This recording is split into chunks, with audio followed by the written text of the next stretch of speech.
Right, you're Carly Davis and Carly Hoosier, and this is 24 DCCR 1385 and 25 DCCR 1237. And so we were going to be here on reviewing bond conditions, correct? And then the state has filed a motion to increase the bond. Yes, Judge. And is that in both of the cases or just that In one? both cases, Judge. Let me pull this up. I know I took a look at it last week, but. This one's charged. And so we've got both of these cases are driving while intoxicated, third or more. The first offense date is from May 6th of 2023. The second from February 10th of 2025. So we've got some history with regard to prescriptions. Some of it's obviously very hard to read, but it looks like prescriptions for alprazolam and something called D-amphetamine. Okay. Prescriptions for alprazolam and dextroamphetamine. That's a mix of a sedative and a stimulant, the legal equivalent of stepping on the gas and the brakes at the same time. And when a DWI case involves prescribed meds, it opens a gray area. Can you be intoxicated if it's from your own prescription? The answer, yes, absolutely. Texas law doesn't care why you're impaired, just that you are. Can't tell the date. One of them specifically says no refills. I can't read the dates on these.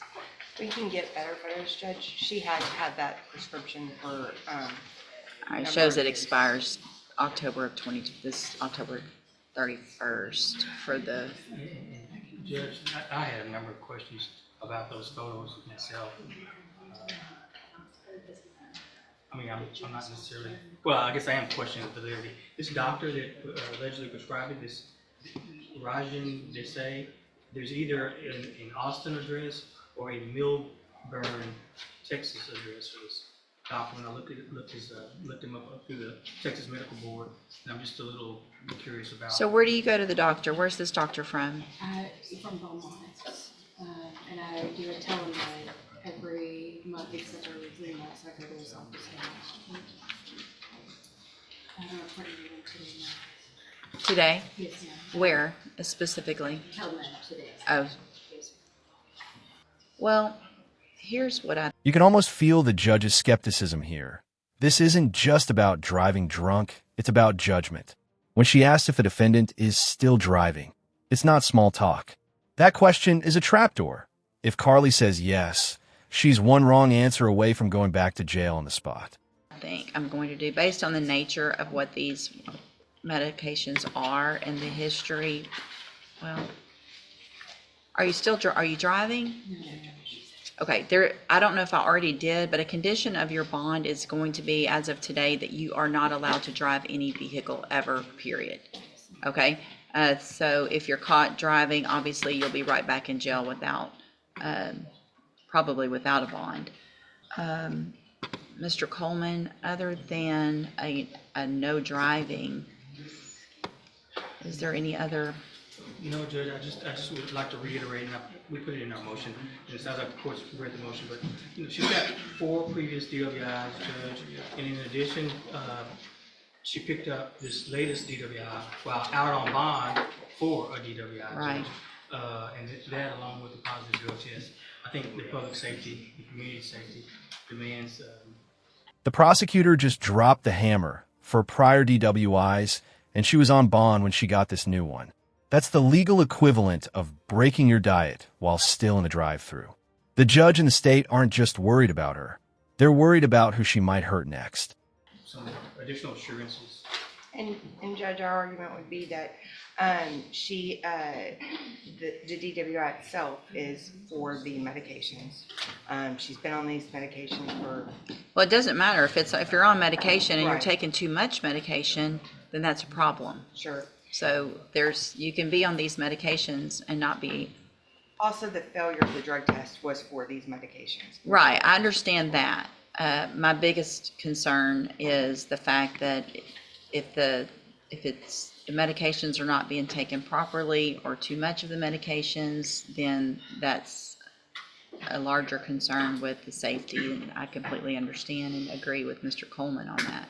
How'd you get here today? Here's what I want you to do, what I'm going to order you to do.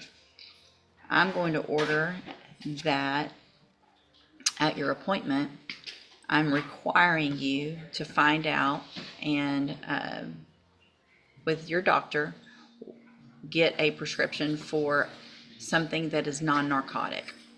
So something that is not going to cause these issues if in fact our concern is that you are misusing or overusing these medications, then there's other medications that you can take.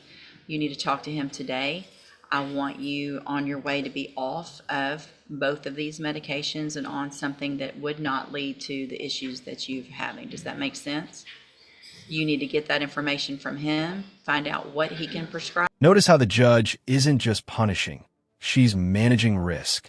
Instead of throwing Carly in jail right away, she's building accountability. Doctor proof, prescription plan, documentation. This is smart judicial strategy. Control through compliance, not just incarceration. I want those to Ms. DeLage, and I want her to get those to me. That is a condition of your bond at this point. If you don't do that today at that appointment and get that information to her, then I'm going to, what I'll do today is not rule on Mr. Coleman's motion. So that motion to raise your bond is still out there. And if you don't get this information and you don't get this done today, then your bond will likely be raised and you'll be in jail. Do you understand? All right. My only question is, the medication to get off of it abruptly can cause. I understand that. I'm not saying you have to get off of it abruptly. I'm saying I want the plan and how you're going to do it, what it's going to be reduced to, what it's going to take its place, whatever it is. I want that. You need to tell him that you have been ordered to get off the medications, but obviously that needs to be done in a medical way, but I want whatever that plan is and how you're going to do that, and I want that to Ms. DeLay so she can get it to me tomorrow. Okay? All right, y'all are free to go. Thank you, Your Honor. Cause number 16-24485, first year James Loftton. Mr. Loftton was previously in court, and that is a motion to revoke probation. On probation for the third-degree felony of assault, family violence. It was a 5-year deferred at one point, and then in February of 2020, that probation was revoked and given a 10-year term that was probated for 5 years, so went to a straight probation, placed on high-medium caseload and zero tolerance. I've received the updated pre-sentence report also. Has everyone had an opportunity to review that report? Yes, ma'am. I have your Any additions or corrections to that? No, ma'am, the only thing I would say is since PSI is that we have, this last week, we have gone and taken a drug test at Beaumont Occupational, and my client has, is that, and I have those drug test results at the court would entertain. That's not going to change Okay. what I enough, do fair based enough. on the nature of that examination and the substance abuse evaluation. I'm going to follow those. I appreciate that he stayed clean for some amount of time. Yes, ma'am. But if I'm going to follow after what I just said with regard to the Yes, nature of where we've gone on this, he looks like there's a new misdemeanor, driving while intoxicated second, and that was from December of 2023. We're just finally getting here, so I'm going to do what's necessary, I think, if I'm going to leave him on probation to keep everybody safe. Like I said earlier, Judge, Mr. Barrington and I had previously discussed after we both reviewed the PSI that safety may very well be Yeah. in the best interest. That's what it appears from that evaluation, and so I mean, I rely on them and their Yes. evaluation to Yes, say ma'am. what's best and do, and they're talking about the not just the regular safe P, but special needs safe P, so that it covers everything from mental health to drug treatment to everything else that would be necessary, hopefully, for Mr. Loftton to finally be able to complete this probation. In addition, it will be, I will have to, and not just have to, but I will need to extend and plan on extending that probation period as well, because it's up either already or this year, and it's only pending because of the motion. Is that right? Yes. Okay. All right. So anything else with regard to that updated report or with me going forward with sentencing? No, ma'am, other than the fact that he is working, I have his employer here, if you'd like to hear from them. We would ask that, the recommendation initially was ISF, and we would ask the court to consider ISF and sentencing instead, because he has been working with stable employment with his employer for more than a year and a half now, has had stable housing as far as that goes, and so we feel like that him going to safety would cause, financially devastating for him. And so we would ask that he be allowed to go to ISF and then have more strict monitoring on weekly reporting and weekly drug tests with zero reporting. Ms. Malfino? I defer to the first discretion judge, just my review of the PSI. I think safety is probably well-being. And so with regard to Ms. Jefferson, you initially also agreed that ISF with being on the high-risk caseload after would be appropriate. Is that your, what are your thoughts? Yes, that was my initial recommendation.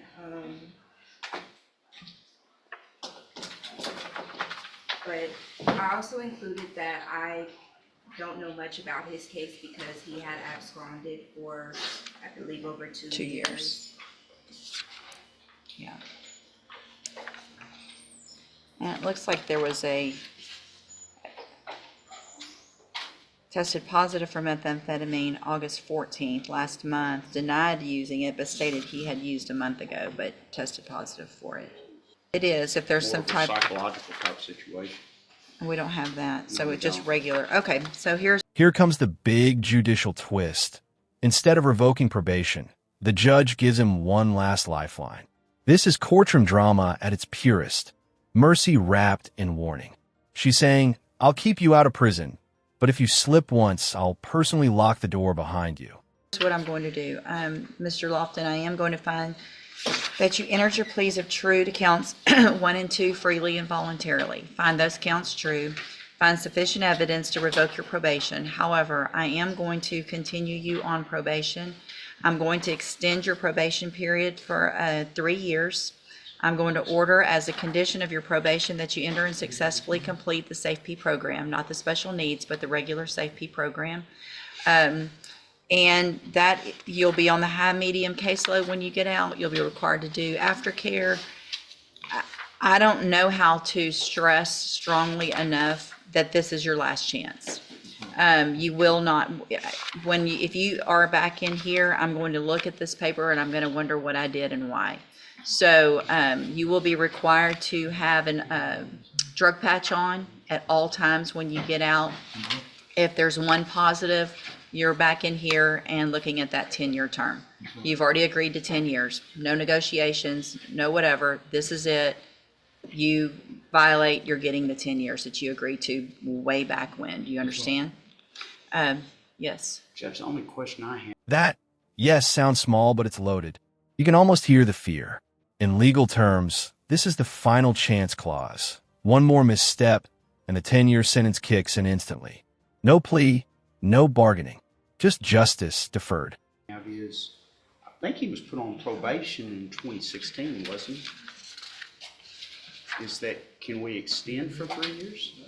Well, he was put on a deferred in 2016, Okay. and then he was revoked and given a straight probation in Okay. 2020. So actually, I could extend him for 5 more years Got it. instead of just 3. Got it. Fair enough, Your Honor. Thank you. I'm going to hand you the trial court certification. I need y'all's signature on that, showing that this was an agreement that I followed, and so you've waived your right to appeal. You'll go into custody. Obviously, Mr. Barrington will get it set up as quickly as possible for you to go take care of that other case down the hall in misdemeanor court, because until that's taken care of, you will not be able to go to safety. So y'all need to get that taken care of as quickly as you can. Yes, sir. Yes, sir. Thank you for being here. Thank you.